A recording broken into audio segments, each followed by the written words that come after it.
So here are some tips and advice on opening the dance floor at any type of party. So obviously your main objective is to get as many people onto the dance floor as possible for when you officially open the dance floor. You might have people dancing around a little bit during the tail end of dinner, but once you officially open up that dance floor, your goal is to get ideally every single person in the room on the dance floor. Why do you want to try to get everybody on the dance floor right away? It's going to set the tone for the night. You're going to let everyone know right off the bat that they're there to dance, they're there to have a good time, and that energy will carry into the rest of the evening. This is also a big point. If you can get everybody on the dance floor right away, it immediately breaks down social barriers. You're kind of letting people know that it's socially okay, it's socially acceptable for them to be on the dance floor, and they'll feel a lot less awkward. If there's this weird trickle where a few people get up and not very many people go on the dance floor when you first open it, you're kind of giving the impression that they might feel weird to have to get up on the dance floor. So you want to break down those social barriers right away. And probably the biggest reason is if you pack the dance floor as soon as you open it, it gives you the perfect window to follow up that opening song with another great dance song. So you have a packed dance floor, you follow it up with a great dance song, and then from there on, they're eating out of your hand the whole night. You have a packed dance floor because you're starting off with strong numbers. If you're starting off with just a few people on the dance floor, then it's going to be much harder to keep the dance floor packed because you need to keep slowly adding people. If you start with tons of people right off the rip, you can lose a few people and still have a good dance floor all night. So options to open the dance floor. There's really four types of songs. So the fourth best option for opening the dance floor is a sing-along. The third best option for opening the dance floor is a regular dance song, followed by group dance, followed by slow song. So if you were to open the dance floor with a sing-along, such as something like Sweet Caroline, Don't Stop Believin', stuff of that nature, it's generally speaking not a great option. Why? Well, for sing-alongs to work really well, people need to already be comfortable and engaged. If you're opening the dance floor, it means they're not necessarily already comfortable, and they're definitely not already engaged because they're in their seats. So what is fun and powerful about sing-alongs is that you can get everybody belting out the song at the same time.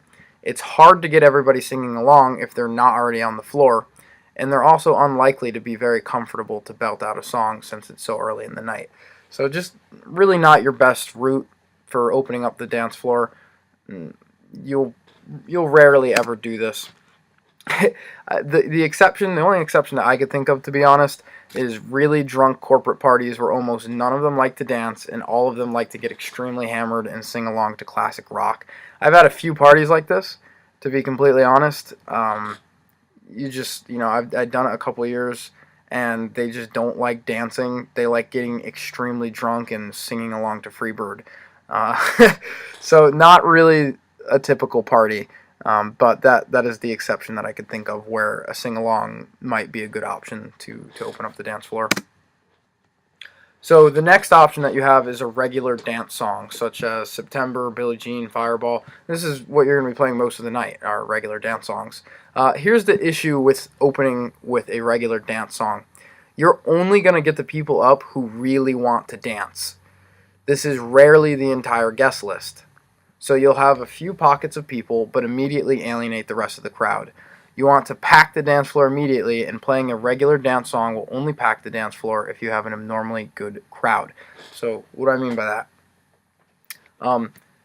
The people who will get up right away to Billie Jean or Fireball or whatever, it's the people who are already ready and want to dance. So that is rarely the entire guest list. So what happens is you'll get those few people who do want to dance, they'll get up immediately, but the rest of the people will still be sitting in their seats because they're not yet comfortable. So it just doesn't do much for you. You were going to get those people who want to dance, you're going to get them up anyways. Really what you're trying to do with this first song is get the people up who are on the fence about it. And something like September or Billie Jean, they're probably not going to be comfortable yet. So you want to do something that's going to really ease them in. So I pretty much only start with a regular dance song if I feel that it's an abnormally good crowd. Uh, you can tell those parties where everyone's coming up asking for a dance song, and you just know that if you play a good track, everyone's going to get up immediately. Then open with a regular dance song. But most of the time, you're not going to get a crowd that good. So your second option, or your second best option, is a group dance. So cha-cha slide, Cupid shuffle, the wobble, stuff like that. Pros to group dances, it is very likely to pack the dance floor. If you've been doing many events with us, you've probably seen if you put on the cha-cha slide, even if people have done it 1,000 times in their lives, they'll still get up and do it again. It's very good at packing the dance floor because they're very approachable songs, and people who aren't necessarily comfortable dancing are comfortable with group dances because they know the moves and it's very easy to follow along too. So the best part about this is it's very likely to pack the dance floor. The worst part about it is not all clients like group dances, for one. There are plenty of wedding couples that will tell you they aren't a huge fan of them. So starting the night off with a group dance might not be to their preference or to their taste.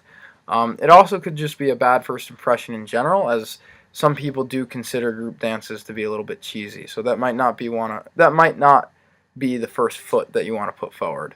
Um, However, they do work. The best application of opening the dance floor with a group dance, in my opinion, are for grade school dances, proms, sweet 16s, parties of that sort. Just because they're gonna get up to it, and kids are hard to get dancing. You need something that's really really easy. And if you open the night with Cha Cha Slide, at a grade school dance, you're guaranteed to get all the kids up there, and they're not going to be worried about if it's cheesy or not, and they're not going to be as particular as a wedding client would be.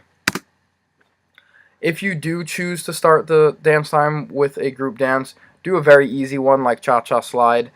For example, not all guests know how to do the wobble, which makes it a lot less approachable. You kind of lose the point of this if you do a weird group dance that not everyone knows. Not that the wobble is obscure, but guarantee you more people know how to do the cha-cha slide than the wobble. So the number one option to open a dance floor is a slow song. So examples of this, any slow song, Can't Help Falling in Love, I Won't Give Up, whatever. So this is the best option for most parties, especially weddings and corporate parties. Why is this the best option? These almost always pack the dance floor immediately because they're easy and unintimidating, and also guests feel obligated to dance with their significant other. So again, if you've ever been on an event, you'll see you play a slow song at any point in the night, as long as you're not overdoing them, you're going to pack the dance floor. So slow song is pretty much it's an immediate, near guaranteed home run to pack the dance floor. So that makes them extremely valuable.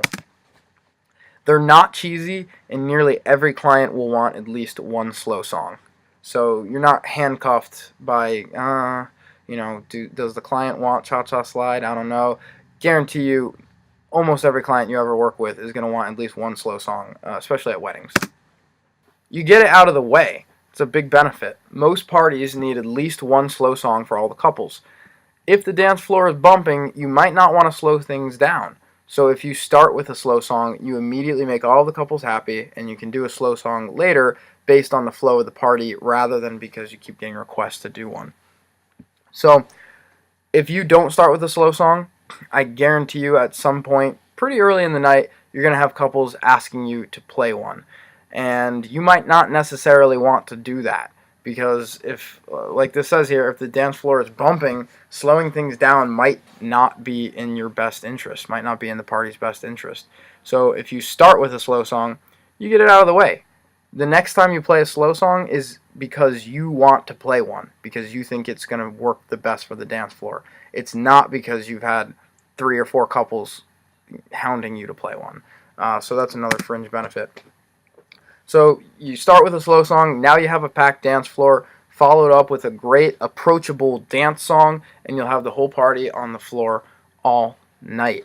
This is a very key moment. Once you open that dance floor, if you did it right, if you started with a slow song, you're going to have a packed dance floor. You have all this clay on the dance floor, now you need to mold it, into a great party. And the best way to do that is to follow up that packed dance floor with a very, very good, approachable song that's going to get guests excited.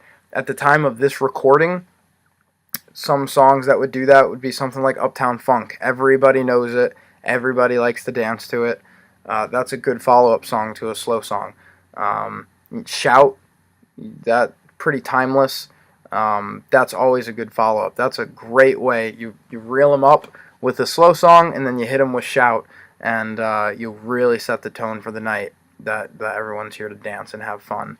Whereas if you had tried to start with Shout, I guarantee you it would not have gone very well, because not everyone would get up for it. But everyone got up for that slow song. Now you've got them up there, followed up with something killer, and you'll have a great dance floor.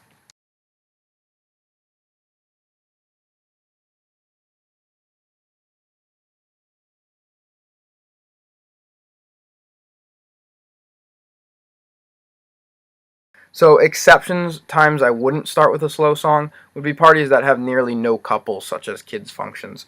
You don't want to start with a slow song at a 4th grade dance. It's not going to work, obviously, so keep that in mind. Little tip about slow songs: if you're doing wedding planning, inverse anniversary dance is a great application of opening a dance floor with a slow song. That's when you invite couples up to dance based on how long they've been married. And so by the end of the slow song, you have a packed dance floor guaranteed, and then you can go into a dance song after that. So the couples that are interested in anniversary dance, the inverse is a good way to use it, kind of double down on it as both a formality and a good segue into dance time. Final point here is guest rapport. Getting to know guests is so important for many reasons. One of the reasons is that you are more likely to get a good turnout when you open the dance floor if you're already friends with guests. They'll be more comfortable and likely to listen to you. You're going to hear this many times at Cool Cat. Make friends with guests. It makes all the difference at a party. I'm not going to go over all the reasons in this video, but if you're friends with guests, you probably already know what they like to dance to. Maybe you've even heard a slow song that they want to hear. But beyond that, they're just going to be way more comfortable, and they're going to be way more likely to listen to you. You're not just going to be some stranger behind the booth telling them what to do. They're going to know you, they're going to like you. And so when you invite them to the dance floor, they're therefore going to be much more likely to listen to you. Quick recap: main objective when opening a dance floor is get as many people on the floor as possible. Why? It sets the tone for the night, breaks down social barriers, and also gives you a segue into more dance songs later. Here are your options. You can start with a sing-along, which is probably not a good option. You can start with a regular dance song, which is usually not a good option unless you have a uniquely fantastic crowd, because most of the time, not all of the guests are going to be ready or comfortable to go into a fast-paced dance song right off the bat. You can do a group dance. This is usually a good option, but not all clients like group dances, so you can't always use this. Also, it might come off as a little cheesy if certain guests don't like group dances. But the best option, 90% of the time, is a slow song for all the reasons we just talked about. So use them. Use those slow songs to start parties, and then use that as a segue to start rocking the dance floor. And obviously, make friends with guests, because it will boost their comfort level to dance right away.